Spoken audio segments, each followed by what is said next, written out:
पूर्व लोकसभा अध्यक्ष और बीजेपी नेता सुमित्रा महाजन की नाराजगी अब तक कम नहीं हुई है। माना जा रहा है कि इसी वजह से 6 जनवरी को मुख्यमंत्री शिवराज सिंह के किसी भी कार्यक्रम में ताई ने शिरकत नहीं की, जबकि मुख्यमंत्री इंदौर में करीब 7 घंटे तक रहे। इस दौरान पिपलियाहना और ब्रिज उद्घाटन समारोह के आमंत्रण पत्र पर सुमित्रा महाजन का भी नाम था, फिर भी वो इन कार्यक्रम में नहीं पहुंची।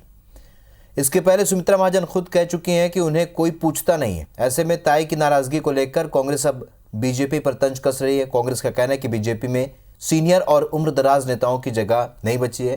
हालांकि बीजेपी पदाधिकारियों का कहना है कि सुमित्रा महाजन सबकी बड़ी बहन है, उनकी सलाह के बिना इंदौर तो क्या पूरे देश में कोई काम नहीं होता।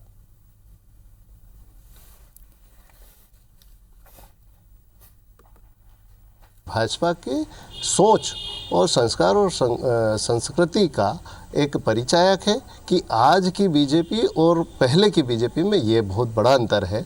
तो इसे सोचने का है कि उन्हें मंथन करने का समय है कि किस तरीके से बड़े बुजुर्गों को दूर किया जा रहा है। ये सोचने का विचार नहीं प्रश्न।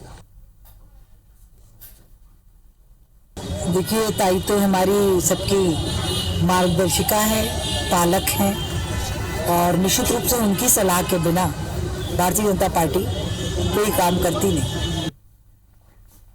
दीपक यादव हमारे सहयोगी सीधे इस खबर पर हमारे साथ इंदौर से इस वक्त जुड़ रहे हैं। दीपक, पहले भी ताई की नाराजगी सामने आई और बीजेपी की बात करें तो पहले भी उम्रदराज जो नेता हैं, चाहे लाल कृष्ण आडवाणी हो, चाहे मुरली मनोहर जोशी हो, इन तमाम बड़े नेताओं की उपेक्षा का आरोप लगता रहा। खासतौर पर कांग्रेस को हमेशा से मौका मिलता रहा, इस बार फिर कांग्रेस को मौका मिला है। ऐसे में आगे क्या लगता है, क्या ये किसी राजनीति का रूप ले सकती है आगे?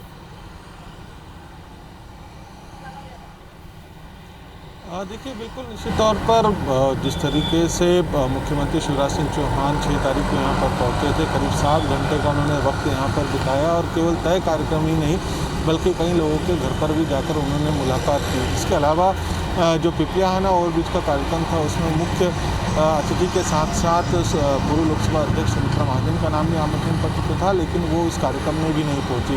तो कहा जा सकता है कि सुमित्रा महाजन की जो नाराज़गी फिलहाल अभी बरकरार है, क्योंकि उन्होंने उससे मुख्यमंत्री के दौरे के करीब 3 दिन पहले ये बयान दिया था कि उन्हें कोई पूछता नहीं है और वो रिटायर हो गई हैं। तो इस तरह के बयान उनके आने के बाद ये माना जा रहा था कि हो सकता है कि मुख्यमंत्री शिवराज सिंह चौहान जिस दिन इंदौर प्रवास के दौरान सुमित्रा महाजन से मुलाकात करें या सुमित्रा महाजन कार्यक्रम में पहुँचे, लेकिन ऐसा कुछ हुआ नहीं। तो अभी भी बिल्कुल ये कहा जा सकता है और निश्चित तौर पर कांग्रेस के लिए बैठे बिठाए एक मुद्दा मिला है। कांग्रेस पहले भी इस तरह में तंज कसती रही है और चूँकि सुमित्रा महाजन की जो छवि इंदौर में एक सर्वमान्य नेता के तौर पर देखी जाती है और चाहे वो बीजेपी हो चाहे कांग्रेस हो, सभी नेता सुमित्रा महाजन का आदर करते हैं। तो ये बात बिल्कुल सही है कि इस पूरे मुद्दे को लेकर अब कांग्रेस ने अपनी तरफ से तंज कसना शुरू कर दिया। हालांकि बीजेपी के नेता अभी भी ये कहते हैं कि सुमित्रा महाजन का जो कद है वो सबसे बड़ा कद है, चाहे वो इंदौर ही नहीं चाहे वो प्रदेश में भी किसी भी तरह का कोई काम हो उनकी सलाह पर ही होता है। लेकिन फिलहाल ये बयान है, लेकिन ऐसा नज़र नहीं आता और इसी वजह से शायद सुमित्रा महाजन को ने अपनी बात कही थी, उनका दर्द छलका था और उसकी बानगी भी 6 तारीख को हुए कार्यक्रम के दौरान देखी गई। और निश्चित तौर पर इस मुद्दे को लेकर आने वाले दिनों में और भी राजनीतियाँ होंगी, जब टिकटों का वितरण का मामला सामने आएगा या जो अन्य चीज़ें आएंगी तब भी इस तरह की चीज़ें जरूर देखी जाएंगी। अब देखना होगा कि भाजपा संगठन की तरफ से या सुमित्रा महाजन के जो बयान है उनको कितना तवज्जो मिल रहा है। लेकिन कहीं ना कहीं सुमित्रा महाजन ने संकेत जरूर देने की कोशिश की थी,